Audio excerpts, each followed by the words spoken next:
जैसे ही पोटी boy sworn granny के पास में आता है तभी मिस्टर मीट उसके सर पे हमला कर देता है और उसे बेहोश कर देता है।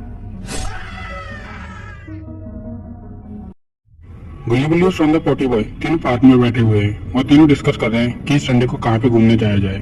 गुल्ली कहता है, भाई इस बार तो बहुत गर्मी पड़ रही है, इस संडे को वाटर पार्क में चलते हैं और तीनों बहुत ज्यादा मस्ती भी करेंगे। गुल्ली कहता है, वाटर पार्क नहीं स्नो पार्क में चलते हैं और वहाँ बर्फ से खेलेंगे। और तीनों आपस में डिस्कस करने लगते हैं कि कहाँ पे जाया जाए और तीनों बातें करने लगते हैं।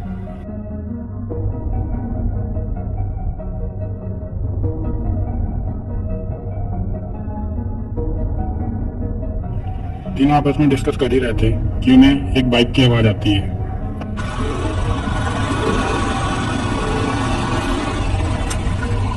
जब वो तीनों उधर देखते हैं तो उन्हें दिखाई देता है कि बाइक पे तो रॉड है, लेकिन रॉड अपनी वैन में क्यों नहीं आया, बाइक पे क्यों आया है। और रॉड काफी ज्यादा खुश दिखाई देता है। फिर रॉड उस बाइक से उतरता है और उन तीनों के पास में आ जाता है।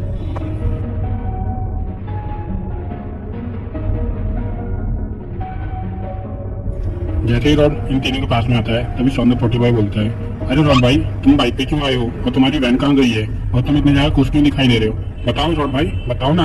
तभी रॉड कहता है, अरे सोन भाई तसल्ली करो, इतनी जल्दी क्या है, थोड़ी सांस तो ले लो, बताता हूँ मैं क्यों आया हूँ। फिर सौंदर्य पोटी बॉय कहता है, अरे रॉड भाई जल्दी बताओ यार, मुझसे तो बिल्कुल इंतजार नहीं हो रहा और ये तुम्हारे हाथ में क्या है, दिखाओ मुझे। फिर रॉड कहता है, अरे भाई तसल्ली कर लो, अच्छा मैं बताता हूँ, चलो क्यों आया हूँ। तुम्हें पता है कल क्या है।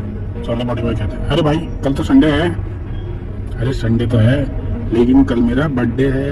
ये बात सुनकर तीनों एकदम खुश हो जाते हैं और सोन की खुशी का तो कोई ठिकाना नहीं रहता। सौंदर्य पोटी बॉय कहता है, अरे वाह बर्थडे है तुम्हारा रॉड भाई, कल तो बहुत सारी पार्टी मिलेगी और मुझे लगता है बहुत बढ़िया केक भी मिलेगा।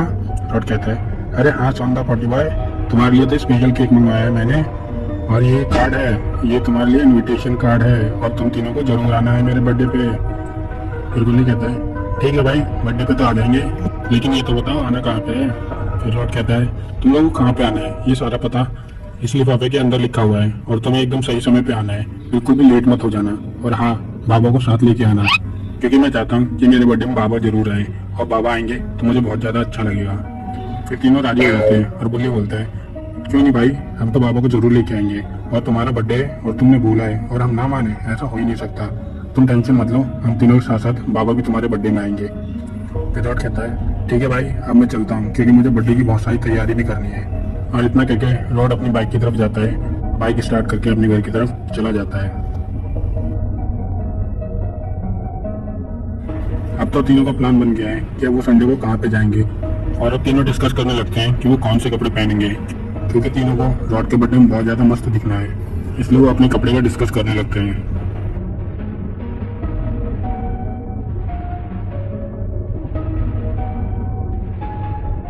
सारी बातें खत्म करने के बाद तीनों वहां से उठते हैं और अपने अपने घर जाने लगते हैं, क्योंकि इन तीनों को भी बर्थडे की तैयारी करनी है, इसलिए वो इतनी जल्दी घर जा रहे हैं। और घर जाने के बाद तीनों अपने कपड़े तैयार करेंगे और आइसक्रीम मैन यानी रॉड के लिए गिफ्ट भी लेंगे, इसलिए वो इतनी जल्दी अपने घर जा रहे हैं।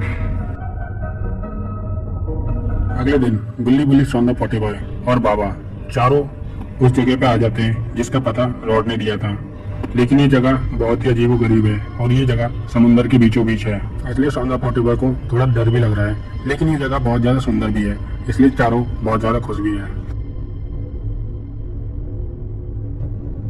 फिर रॉड चारों के पास में आता है और चारों से कहता है, आप लोगों को बहुत बहुत शुक्रिया कि आप मेरे बर्थडे में आए हो और मैंने अपने बर्थडे के लिए ये स्पेशल जगह चुनी है ताकि आप लोगों को बहुत ज्यादा मजा आए, और सबसे ज्यादा मजा तो आपको मेरा केक देख के आएगा, वजह से आप सभी के लिए मेरा स्पेशल केक।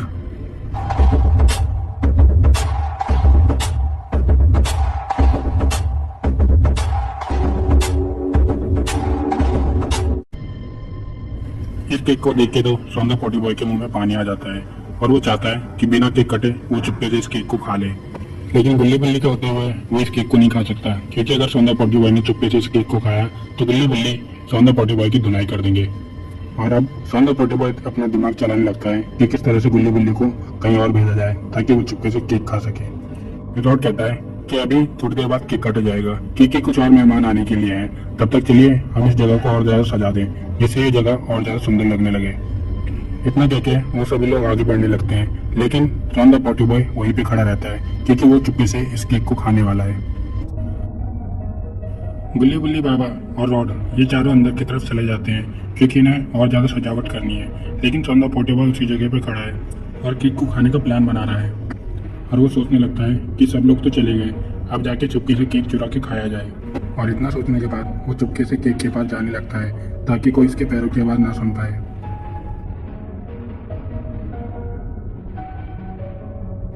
जैसे ही वो केक के पास पहुंचता है तभी वो देखता है ऊपर से एक बलून सा आ रहा है और उसमें कोई खड़ा हुआ है। जब बलून पास में आता है तो उसे सौंदा पोटे बॉय को पता चलता है कि इसमें तो मिस्टर मीट है, यानी कि रॉड ने मिस्टर मीट को भी इनवाइट किया था, जिस वजह से मिस्टर मीट भी इस जगह पे पहुंच गया है। और बलून के नीचे आने के बाद मिस्टर मीट बलून में से उतरता है और सौंदा पोटे बॉय की तरफ गुस्से से देखने लगता है। और फिर वो थोड़ा बगल में देखता है तो उसे रॉड का केक दिखाई दे जाता है और उसके मन में भी लालच आ जाता है। और मिस्टर मीट सोचने लगता है कि उसे अगर केक खाना है तो सौंदा पोटे बॉय को अंदर भेजना पड़ेगा। फिर मिस्टर मीट कहता है, तुम केक के पास क्यों खड़े हो, तुम अंदर जाओ। अगर तुम यहाँ पे खड़े रहोगे तो तुम्हारे पाक की बदबू से इस केक का टेस्ट बेकार हो जाएगा, इसलिए तुम अंदर जाओ। अगर तुम अंदर नहीं गए तो मैं तुम्हारे मार मार के कीमा बना दूंगा। लेकिन सौंदा पोटे बॉय कौन सा कम था, वो कहता है, नहीं मैं अंदर नहीं जाऊँगा। रॉड ने मुझे यहाँ इस केक की देखभाल करने के लिए रखा है ताकि इस केक को कोई खा ना सके, इसलिए मैं इस केक के पास खड़ा हूँ। और मुझे लग रहा है कि तुम इस केक को खाने का प्लान बना रहे हो। मेरे होते हुए ये बिल्कुल नहीं हो सकता कि तुम इस केक को खा सको, समझे तुम? और तुम मुझे बिल्कुल भी हल्के मत लो, शायद तुम्हें पता नहीं कि हम लोगों के साथ बाबा भी आए हैं, और तुमने ज़्यादा आकर दिखाई तो बाबा से कह के तुम्हारी खोपड़ी उड़वा दूंगा, समझे तुम? बाबा का नाम सुनकर मिस्टर मीट शांत हो जाता है और बस अब केक की तरफ घूर के देखता रहता है। थोड़ी देर बाद वहाँ पे एक और बलून आता है।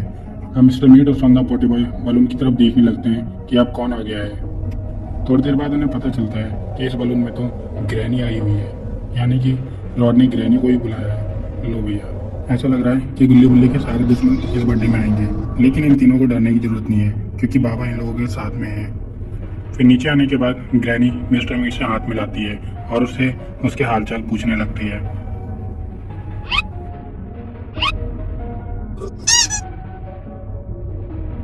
फिर मिस्टर मीट ग्रैनी के कान के पास जाके बोलता है, वो देखो कितना मस्त केक है और लग रहा है ये रोड का केक है, लेकिन ये केक खाने का मेरा मन कर रहा है, लेकिन इस सौंदा पोटे बॉय का बच्चा वहाँ पे खड़ा हुआ है और मुझे केक खाने नहीं दे रहा।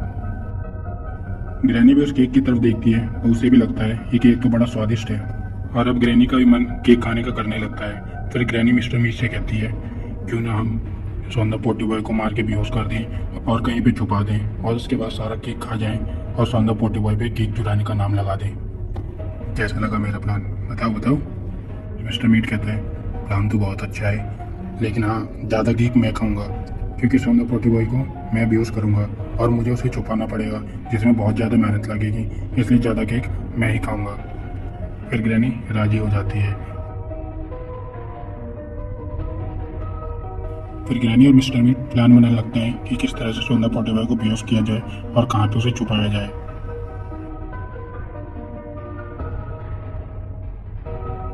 फिर थोड़ी देर बाद ग्रैनी सौंदा पोटे बॉय से कहती है, अरे पोटे बॉय इधर आओ, देखो गुल्ली गुल्ली तुम्हें बुला रहे हैं। फिर सौंदा पोटे बॉय ये बात सुनकर ग्रैनी के पास आता है। जैसे ही पोटे बॉय ग्रैनी के पास में आता है तभी मिस्टर मीट उसके सर पे हमला कर देता है और उसे बेहोश कर देता है। मिस्टर मीट के एक ही बार से सौंदा पोटे बॉय बेहोश हो जाता है। इसके बाद मिस्टर मीट सौंदा पोटे बॉय को नीचे समुद्र में फेंक देता है जिससे किसी को पता न चले कि सौंदा पोटे बॉय कहाँ पर है।